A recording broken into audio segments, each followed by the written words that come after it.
estar aqui ministrando, ok? Vamos estar ministrando essa live doutrinária.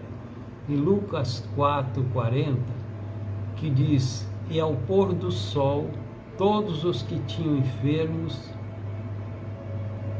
de várias doenças lhes traziam, e pondo as mãos sobre cada um deles, os curava. Ok? Tempo de cura. Aqui fala do pôr do sol.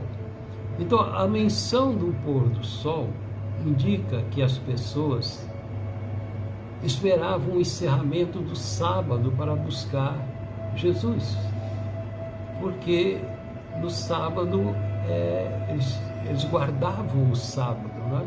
Evidentemente que as curas, Jesus curou muitas vezes no sábado, mas para evitar problemas, conflitos, acusações, então Jesus ele não estaria fazendo aquelas curas nas multidões, porque as multidões eram curadas pela palavra do Senhor, a cura acontecia.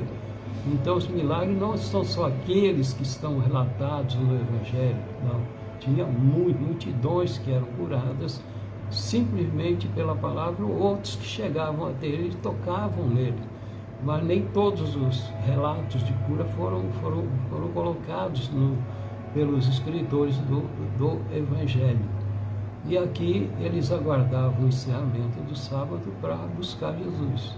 Então, eles aqui tinham respeito pela lei mosaica, mas também a urgência de quem tem fé na provisão divina. Eles tinham fé naquilo que Jesus fazia, naquilo que Jesus pregava, que a palavra dele tinha um poder tão grande, como a palavra de Deus ainda tem um poder tão grande, porque pessoas são curadas através da ministração da palavra. Quando o ministro da palavra tem a unção de Deus, tem a direção de Deus, a direção do Espírito, o Senhor, da mesma forma, ainda está curando pelo poder da palavra. Então, ainda hoje, muitos esperam o momento certo. Só que a fé genuína não se deixa limitar por coisas ou convenções humanas, né?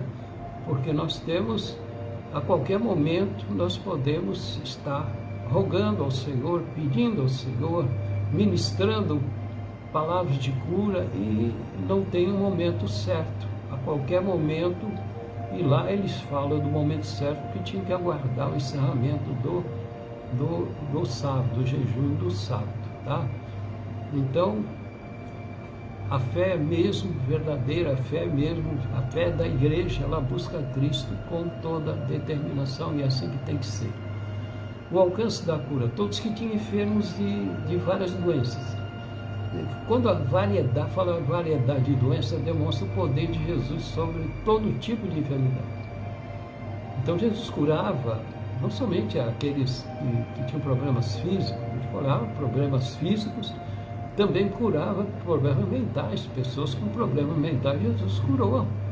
E problemas espirituais, pessoas possessas por demônios, pessoas ali oprimidas por demônios, Jesus curava. Então tinha cura também, espíritos de enfermidade, né, que era doenças que o inimigo agiu para que aquela pessoa tivesse aquela enfermidade. Então a cura divina não está limitada a certos tipos de problemas.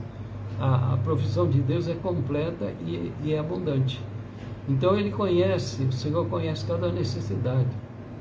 Ele é poderoso para suprir todas elas. Glória a Deus. O toque da cura.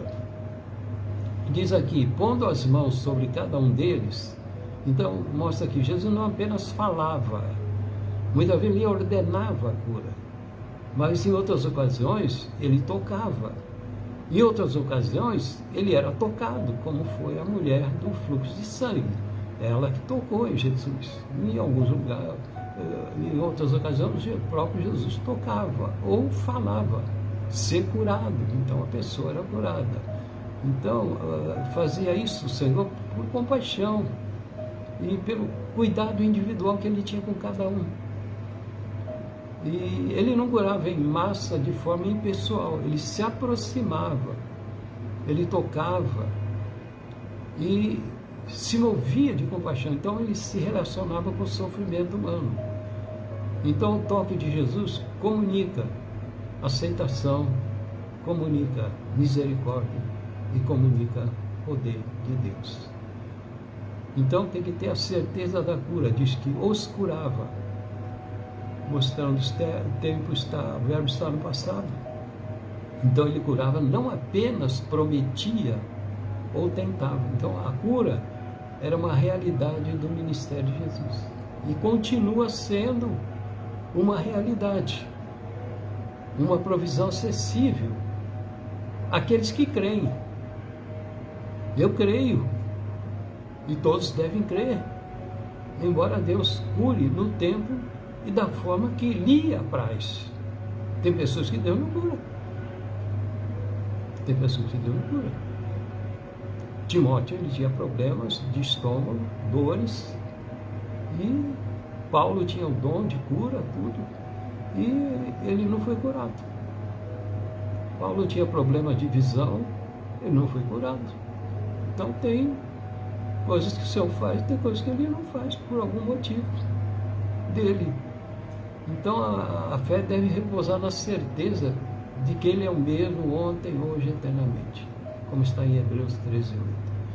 Jesus ele veio para fazer a vontade do Pai. Então sua missão era para pôr os planos divinos em ação. Em Hebreus 10:7 diz, então diz, eis aqui venho, no princípio do livro está escrito de mim, para fazer, ó Deus, a tua vontade. Isso mostra a submissão voluntária de Jesus. Então a frase, eis aqui venho, revela disposição e entrega. Jesus não foi forçado. Deus não forçou, o Pai não forçou Jesus a vir. Ele veio por iniciativa própria dele. Como está, podemos ter uma referência lá no livro de Isaías, a quem enviarei? Estou aqui, Senhor, envia-me a mim. Ele veio, como Isaías também, ele fala, estou à disposição, é minha iniciativa própria, mesmo sabendo que o ministério vai ser espinhoso, vai ser difícil, vai ser terrível, mas é iniciativa própria, porque quem exerce esse ministério realmente bate de frente com o inimigo. Então Jesus ele se apresentou voluntariamente, porque ele veio para fazer a vontade do Pai. Sua missão ela foi aceita com prontidão e com alegria, porque o Pai se alegrou com a missão aceita pelo Filho. Ele diz aqui, no princípio do livro está escrito de mim, e indica que Cristo não foi um plano emergencial. Desde o início, veja, não foi uma coisa emergencial. Desde o início, nas Escrituras, Jesus, o Messias, a vinda do Messias já estava prevista. Toda a Bíblia aponta para ele, de Gênesis a Apocalipse. E o seu propósito redentor. Então, Redentor veio redimir, veio pagar o preço por nós. Ele veio pagar o preço das nossas culpas, dos nossos pecados, e levou sobre ele. Então isso revela que Jesus é o centro do plano divino. O propósito supremo, fazer a vontade de Deus. Jesus declarou, para fazer, ó Deus, a tua vontade. Então é a essência do seu ministério. Ele não veio buscar honra pessoal, e nem nós devemos buscar qualquer tipo de honra, e nem satisfazer interesse terreno, nem ficar satisfazendo interesse de pessoas. Temos que fazer aquilo que agrada a Deus, não aquilo que agrada ao homem. E muitas vezes as pessoas não compreendem isso, né? Então sua prioridade era cumprir os planos eternos do Pai. Então o resgate do homem pelo sacrifício da cruz, quando ele afirma, porque eu desci do céu não para fazer a minha vontade, mas a vontade daquele que me enviou. Então a vontade de Deus é redentora. Então essa vontade divina também envolvia a substituição dos sacrifícios da antiga aliança pelo sacrifício perfeito de Cristo. Então tudo aquilo que era da antiga aliança se tornou obsoleto, totalmente obsoleto, porque na nova aliança envolve o sacrifício perfeito de Cristo, porque a lei exigia ofertas repetidas, não é isso? E as ofertas eram necessárias para que as pessoas fossem abençoadas. E tem aqueles ministérios que exigem ainda ofertas, né, repetidas para poder receber um milagre, receber a cura. Aquilo é coisa da lei, não é da graça. Então, com o Senhor não tem nada disso aí. Então, mas o sacrifício de Jesus ele foi o único, eficaz e definitivo. Então, a vontade de Deus era salvar a humanidade. E Jesus foi o instrumento perfeito da salvação. Sua missão era realizar a vontade divina. Ele diz aqui, enfatizando, porque eu desci do céu não para fazer a minha vontade, mas a vontade daquele que me enviou. Ele diz, desci do céu.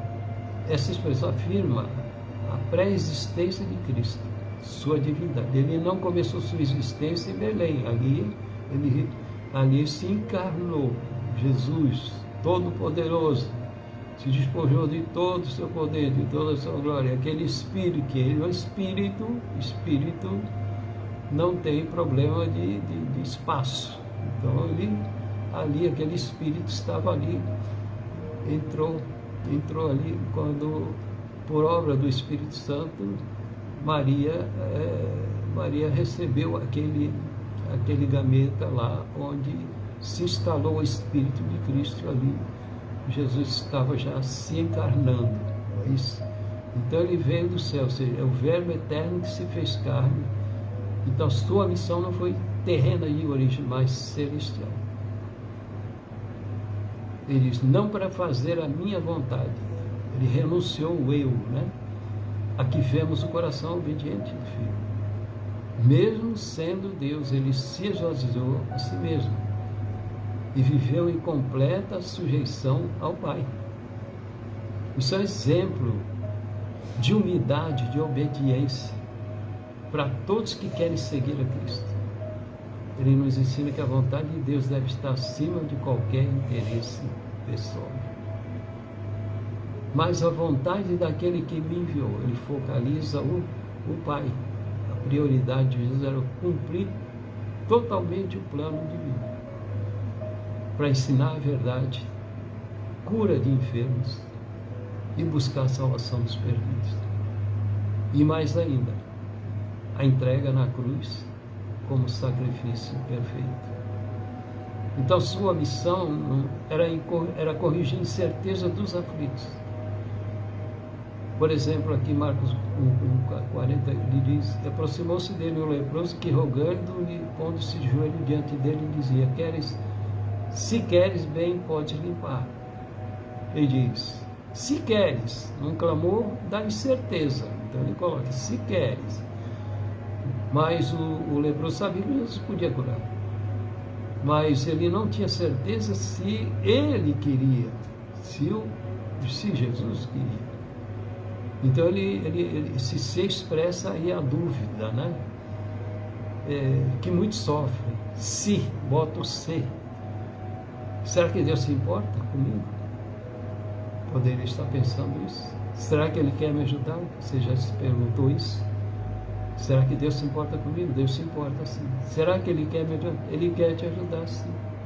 Então a aflição humana, frequentemente, isso é um abalo de fé. E a fé não pode ficar sendo abalada pelo ser, pela dúvida. E Jesus veio corrigir essa incerteza com graça, compaixão e ação. Disse, rogando-lhe, pondo-se de joelho, postura de humildade na presença do Senhor. Ele se aproximou com reverência, quebrantamento. Então ele não exige.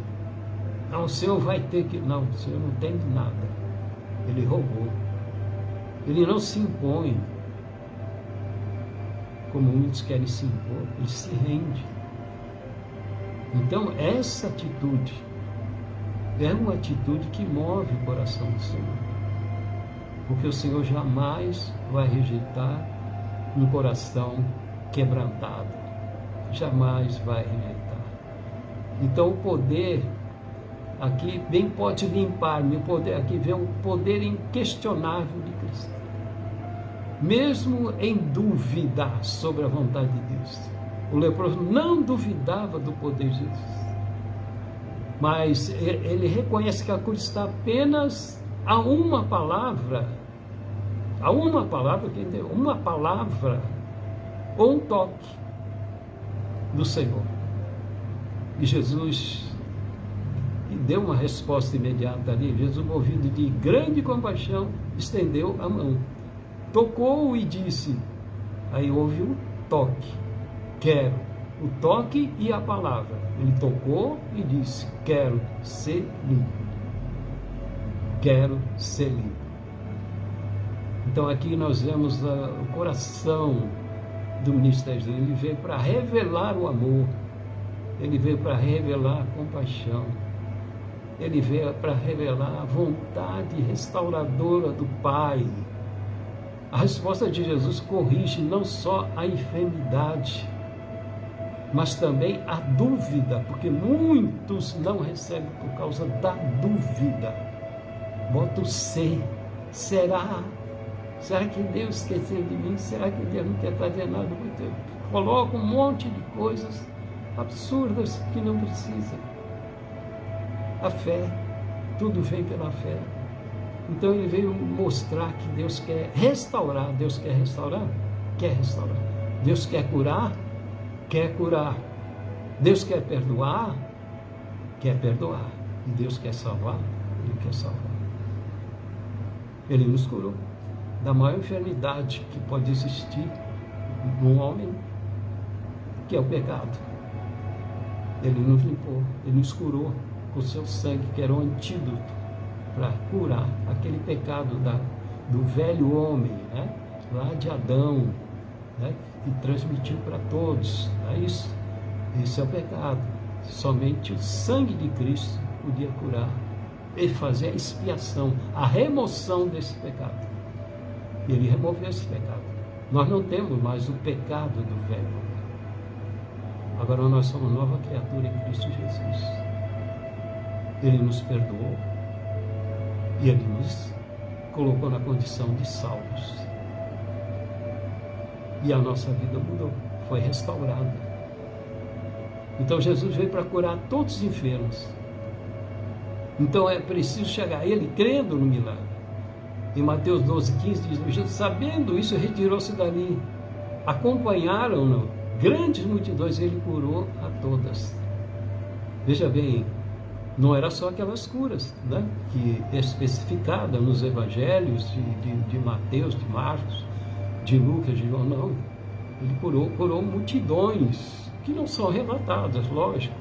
Ele curou ali, foram relatadas algumas curas, várias curas importantes para saber que tinha poder para curar qualquer tipo de cura, qualquer tipo de enfermidade. Então, acompanharam-lhe as multidões. Então, a fé ali foi atraída pela presença de Jesus. Mesmo quando Jesus muitas vezes se retirava discretamente, não é isso? Mas a multidão não largava, a multidão seguia ele. Então, isso mostra que onde a fé, a busca. E onde a busca sincera, veja bem, a manifestação do poder de Deus. Então, a multidão não seguiam por conveniência, mas por necessidade, esperança de milagre. Esperança de milagre. E o Senhor atendia. O Senhor veio para isso também. E Ele curou a todas. Ele curou a todos. A universalidade da cura. Ele não rejeitou ninguém, não rejeita ninguém. Isso mostra que o milagre está acessível a todos que creem e o buscam. Então a fé é a chave. A fé é a chave que abre a porta da intervenção do Senhor para fazer o milagre.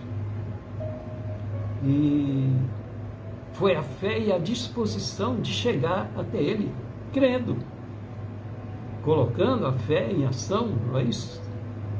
Que a fé é um substantivo e crer, ela tem que ser, porém, quando põe em ação, é que você creu. Aí é um verbo, ação, você creu. Quando você creu, então você realmente demonstrou uma fé verbalizada, né? Então, todos os textos aqui nós vemos nos evangelhos mostram Jesus realizando cura em meio a multidões. E tem algo em comum, alguém creu e agiu com fé, sempre com fé, muitas vezes sem fé, mas tinha outro que estava do lado que tinha fé. Aqueles que levaram o paralítico lá, atravessaram 4 lá, que pegaram o paralítico, levaram, colocaram, abriram o telhado, colocaram Jesus lá, eles tinham fé, não era o paralítico em si mesmo que estava com a fé, eram aqueles que levaram. Então a fé, ela também é contagiante, né? Ela alcança outros, tem o poder de chegar em alguém que não tem a fé. Então a fé ela se movimenta, ela atravessa obstáculos, como aqueles homens atravessaram obstáculos, chegaram até Jesus. As multidões, a mulher do fluxo de sangue, ela atravessou multidões, ela tinha fé, ela testificou uma dependência verdadeira. Então é preciso chegar a ele com um toque de fé. E diz, rogaram que ao menos lhe pudesse tocar a orla da sua vida. E todos que tocavam ficavam, são todos que tinham que se esforçar para chegar até ele. Então, rogavam-lhe. Então que a fé vai além das palavras. O povo não acreditava que Jesus podia curá-los. Não apenas acreditava que Jesus podia curar, mas eles imploravam que apenas eu quero tocar nas suas vestes. Então, como houve muito toque nas vestes que você era curado, então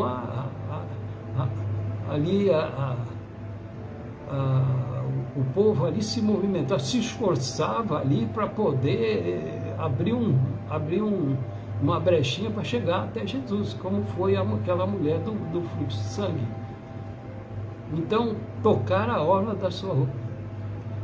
Então, eles não pediram por atenção, por palavra, apenas um toque, ainda que na orla da sua túnica. Não era para pôr na parte descoberta dele, não era a túnica. Isso nos lembra, então lembra que é isso que eu estou falando, a mulher do fluxo de sangue. Ela com um simples toque foi suficiente para que Jesus parasse e dissesse, a tua fé, ele disse, quem me tocou? Tanta gente. Ela falou, ela se reportou a ele, ele disse, a tua fé te salvou, a tua fé te salvou. E todos que tocavam, ficavam sãos. É um resultado inquestionável. Então não houve exceção, o milagre não estava na hora, mas na fé de quem tocava. Então o milagre não estava na orla, mas na fé de quem tocava. Porque o toque de fé ativa o poder de Deus. Não porque ele é limitado por ações humanas, mas porque ele responde à fé humilde e sincera. Então a fé que toca o coração e manifesta a vontade divina. Toda a multidão procurava tocar. Dele saía o que? Virtude curava a todos. Por isso que toda a multidão procurava tocar. Então essa multidão não estava apenas ouvindo Jesus. Eles ouviam Jesus. Jesus pregava muito, mas reagiam à sua palavra com fé prática. Porque a palavra que ele pregava também fazia com que a fé daquelas pessoas crescesse. Eles tinham um crescimento de fé através da palavra que Jesus pregava para eles. Não foi assim. sem esse preparo todo. Todos ali tinham essa condição. E os que não tinham essa condição, que não podiam estar seguindo Jesus, com os coxos, aleijados, cegos, então Jesus ia até eles. Jesus ia até eles, porque eles não tinham ouvido Jesus pregar. Então Jesus, pela sua graça e misericórdia, fazia o milagre nessas vidas. Então, entender que o poder da cura não estava não só nas palavras de Jesus, mas também na sua presença viva. Então, diz aqui, porque saía dele virtude. Deus é a fonte de todo o poder. Jesus, lembrando que Jesus não tinha poder, ele se despojou do seu poder. Quem operava era pelo poder do Espírito Santo. Então, a virtude, o poder que saía de Jesus não era algo mágico, era o resultado da sua natureza divina. E comunhão perfeita com o Pai, para que o Espírito Santo pudesse dar a ele essa condição. Então, esse poder não está separado da sua palavra. Pessoas que não ouvem a palavra, não querem saber da palavra, não querem receber milagre, vai ser meio complicado receber. Então esse poder não está separado da sua palavra. A palavra de Jesus é viva, ela é eficaz, ela carrega um poder restaurador. A palavra que você está ouvindo, ela carrega um poder restaurador. E diz que curava a todos, é uma cura sem limite. Então nós vemos a universalidade do milagre. Todos que se aproximavam com fé eram curados. Não havia exceção. A condição era crer e se achegar, aceitando a autoridade da palavra e do poder de Cristo. Então essa disposição de aceitar a palavra é essencial para receber tudo que Deus tem para oferecer. Deus tem muita coisa para nos oferecer. Jesus veio para tomar nossas dores. Então, procure crer e tomar posse da profecia divina. Mateus 8,17 diz, para que se cumprisse o que fora dito pelo profeta Isaías, que diz, ele tomou sobre si as nossas enfermidades e levou as nossas doenças. Então, a cura está no plano profético de Deus. Então, Mateus aqui, ele faz uma conexão direta com Isaías 53,4. Ele mostra que a cura dos enfermos não era um benefício ocasional, mas parte do propósito redentor já revelado nas Escrituras. Envolve, aí muita gente, mas se está escrito aí, porque todos no lugar. Na realidade, a cura não era uma regra, era uma exceção. A cura física não era uma regra, ela era uma exceção. A cura que era uma regra era a cura da alma. Então, Isaías 53, 54, 53, 4, ela aponta para a cura da alma. Cura da alma. É na alma que se aloja o pecado. E o pecado é a doença que precisa ser curada. Então, nem todos eram curados. Nem todos cristãos são curados. Né? Quantos estão aí com enfermidades, aí vai dizer, não. Tinha um pregador que dizia, o crente pode ficar doente, mas não pode permanecer doente. Que se ele permanecer doente, ele está em pecado. Veja bem o absurdo que fala uma pessoa dessa daí. Olha como ele abala as pessoas com as suas palavras. Tá? Pessoas que não têm o entendimento da profundidade do que é cura da alma, cura divina, e falam uma besteira dessa aí.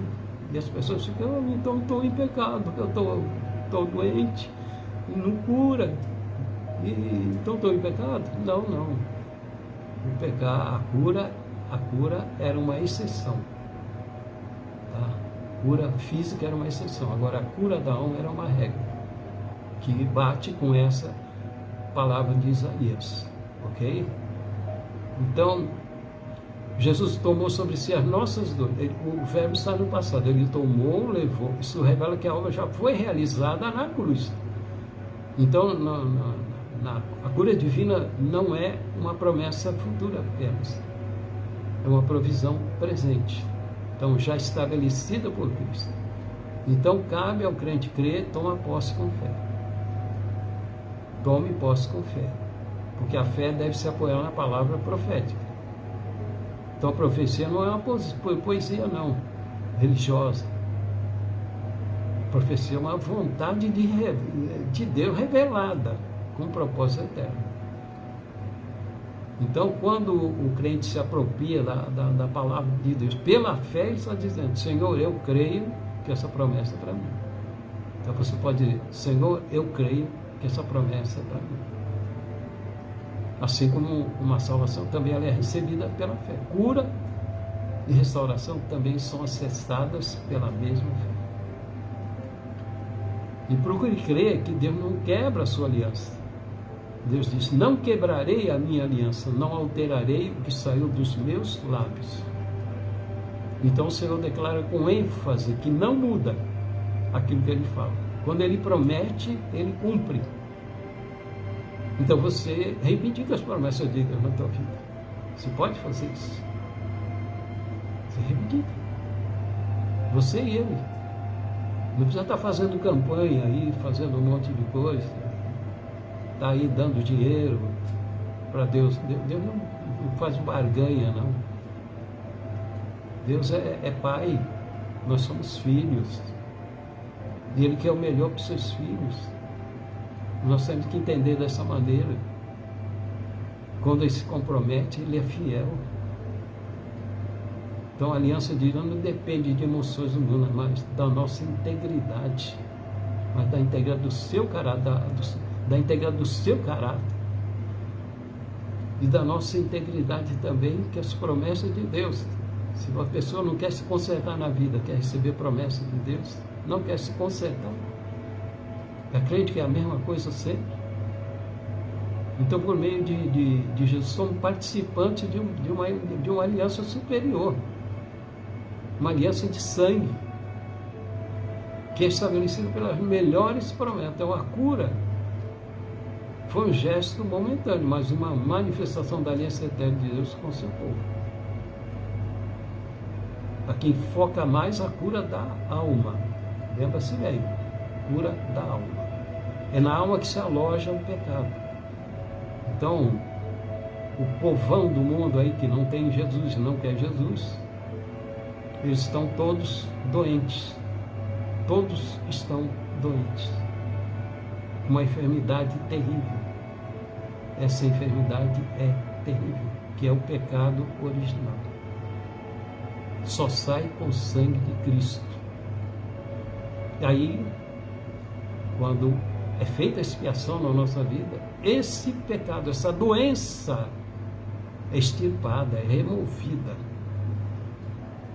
E deixamos de ser o velho homem para ser uma nova criatura em Cristo Jesus. Então Deus não volta atrás naquilo que promete. Deus não volta atrás naquilo que Ele promete. Ok? E muitos hoje hesitam em crer que cura é parte. Invitam em crer que a cura é parte da vontade de Deus. Então Deus não volta atrás naquilo que Ele promete. Podemos crer firmemente que Ele é fiel para cumprir a sua palavra. Em Atos 10:38 diz: como Deus ungiu Jesus de Nazaré com o Espírito Santo e com virtude, o qual andou fazendo bem, curando todos os oprimidos do diabo. Então Jesus foi ungido por Deus ali, quando o Espírito Santo desce para cumprir essa missão. Então a unção com o Espírito Santo e com virtude mostra que o poder de Jesus exercia, que Jesus não era isolado, mas vinha diretamente de Deus, Pai. Então ele foi enviado e capacitado para fazer o bem e curar os oprimidos. O Senhor deu o poder a ele, aos seus ministros, aos seus apóstolos, a seguir depois aos pastores, os evangelistas, aqueles que têm o ministério de Cristo. São 5 ministérios. E tinham e têm os que tiveram chamada, por ter muitos que se fazem, se intitulam, mas não tem a chamada. Preciso ter a chamada ministerial. Pedro declarou que Jesus curava os oprimidos do diabo, ou seja, doenças e sofrimento que não apenas males naturais. Doenças, muitas vezes psicossomáticas, são doenças que o inimigo está agindo. E a pessoa fica com muitos problemas que psicólogo nenhum pode resolver, que são curas espirituais. E pode envolver opressões. E Jesus veio desfazer isso. E quem pode desfazer? Quem ele usa? Os seus ministros, os seus líderes, pastores, evangelistas, presbíteros, para poder estar realizando essa parte da obra libertadora do Evangelho. E Deus era com ele. Então essa expressão reforça que tudo que Jesus fez foi em plena comunhão e concordância com Deus Pai. Crer em Jesus é crer no Deus que o enviou. Ver Jesus curando é ver o próprio Deus agindo com paixão e poder entre os homens. Por isso podemos dizer também que Deus é conosco. Deus é contigo. Você que tem aí liderança na igreja, pastores, Deus é contigo. Deus é contigo, o Espírito Santo opera, é só crer com fé e estar preparado para exercer esse tipo de ofício que é difícil, que é espinhoso, mas Deus vai estar te usando poderosamente também. Amém? Glória a Deus, louvado seja o nome do Senhor. Um abraço a todos. Está aí o meu grande amigo, pastor Vlamir. Que Deus te abençoe grandiosamente. É um grande amigo e estamos sempre juntos. Glória a Deus. Que Deus abençoe em nome do Senhor Jesus Cristo. Amém.